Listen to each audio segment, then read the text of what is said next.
தலித் கிறிஸ்துவ விடுதலை இயக்கத்தின் சார்பில் தலித் கிறிஸ்தவர்களுக்கு இடஒதுக்கீடு மற்றும் அரசியல் கோரிக்கை மாநாடு சென்னையில் நடைபெற்றது. தலித் கிறிஸ்தவர் விடுதலை இயக்கத்தின் சார்பில் தலித் கிறிஸ்தவர்களுக்கு இடஒதுக்கீடு மற்றும் அரசியல் கோரிக்கை மாநாடு சென்னை ராஜா அண்ணாமலை மன்றத்தில் மாநில தலைவர் பேராசிரியர் மேரிஜான் அவர்களின் தலைமையில் நடைபெற்றது. மாநில பொதுச் செயலாளர் டேனியல், மாநில பொருளாளர் வழக்கறிஞர் சந்தனதுரை, மாநில உயர்மட்ட ஆலோசனை குழு தலைவர் சலோத்தையன் ஆகியோரின் முன்னிலையில் நடைபெற்ற இந்த மாநாட்டில் தலித் கிறிஸ்தவர்களுக்கு பிற்படுத்தப்பட்ட வகுப்பினர் இடஒதுக்கீட்டில் 4.6% இடஒதுக்கீடு வழங்கிட தமிழக அரசிற்கு கோரிக்கை வைக்கப்பட்டிருப்பதாகவும் இந்த மாநாட்டின் சிறப்பு விருந்தினர்களாக மனிதநேய மக்கள் கட்சியினுடைய தலைவர் MH ஜவஹர்லா MLA அவர்களும், தமிழ்நாடு காங்கிரஸ் கமிட்டியினுடைய தலைவர் செல்வ பெருந்தகை MLA அவர்கள், விடுதலை சிறுத்தைகள் கட்சியின் பொதுச் செயலாளர் மற்றும் சட்டமன்ற உறுப்பினர் சிந்தனை செல்வன், பல்வேறு அமைப்புகள் மற்றும் கட்சிகளை சார்ந்த தலைவர்கள் இந்த நிகழ்வில் சிறப்புரை வழங்கினர்.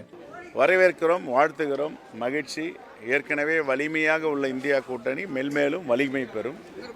இதில் தமிழ்நாட்டுக்கான கூட்டணி, தமிழ்நாட்டு மக்களை பாதுகாக்கின்ற கூட்டணி, தமிழ்நாட்டு மக்களுடைய வாழ்க்கையில் வளம் பெறவும் வலிமை பெறவும் இந்த கூட்டணி மக்களுக்கான கூட்டணியாக இருக்கிறது. ஆகவே இது வெற்றி பெறும் கூட்டணி என்று என்னோட அருமை சகோதரி பிரேமலதா விஜயகாந்த் அவர்கள் இந்தியா கூட்டணியில் திராவிட முன்னேற்ற கழகத்தின் தலைமையில் இணைந்திருக்கிறார். அவரை வரவேற்கிறேன்.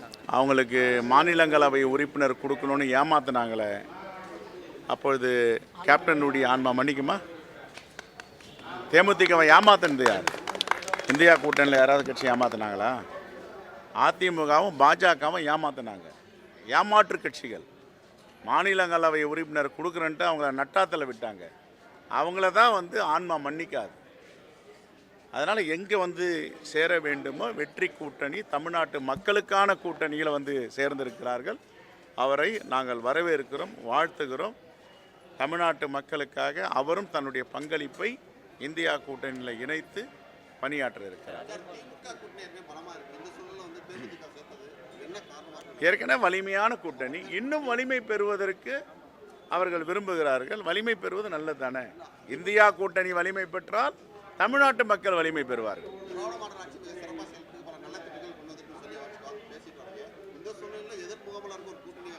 இதுதான் டெமோக்ராட்டிக்.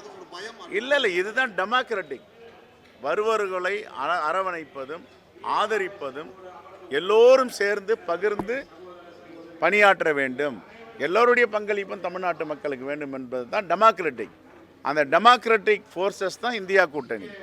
அதனுடைய தலைவர் தான் தமிழ்நாட்டில் இருக்கிற நம்முடைய மாண்புமிகு முதலமைச்சர் அண்ணன் தளபதி.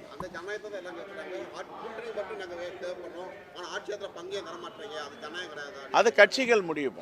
தலித் குருக்கள் பேரவையினுடைய தலைவர் திரு நசியான் கிரகேரி, செங்கல்பட்டு மறைமாவட்டத்தைச் சார்ந்த பாதிரியார் திரு ஜெயசீலன் அமலநாதன், துரும்பர் விடுதலை இயக்கத்தின் அமைப்பாளர் SR அல்போன்சா, துரும்பர் கிறிஸ்துவ இயக்கத்தைச் சார்ந்த திரு செல்வராஜ், இந்திய கிறிஸ்துவ தேவேந்திரகுல வேளாளர் இயக்கத்தின் தலைவர் திரு A செல்வராஜ், தமிழ்நாடு தீண்டாமை ஒழிப்பு முன்னணியுடைய மாநில பொதுச் செயலாளர் தோழர் சாமுவேல் ராஜ், தூர்தான் முன்னேற்ற கழகத்தின் பொதுச் செயலாளர் திரு மாசலாமணி பிரின்ஸ், சென்னை சலோடியன் துரும்பர் பணியகத்தினுடைய திரு இளஞ்செழியன், NCTC தென்மண்டல மகளிர் அணியினுடைய ஒருங்கிணைப்பாளர் திருமதி R நளினி, வெள்ளமை இயக்கத்தின் தலைவர் திருமதி S வேளாங்கண்ணி ஆகியோர் இந்த நிகழ்வில் வாழ்த்துரை வழங்கினர். தமிழகம் முழுவதிலுமிருந்து வருகை தந்திருந்த 1000க்கும் மேற்பட்ட தலித் கிறிஸ்தவர்கள் இந்த மாநாட்டில் கலந்து கொண்டு தங்களின் கோரிக்கைகளுக்கு வலு சேர்த்தனர்.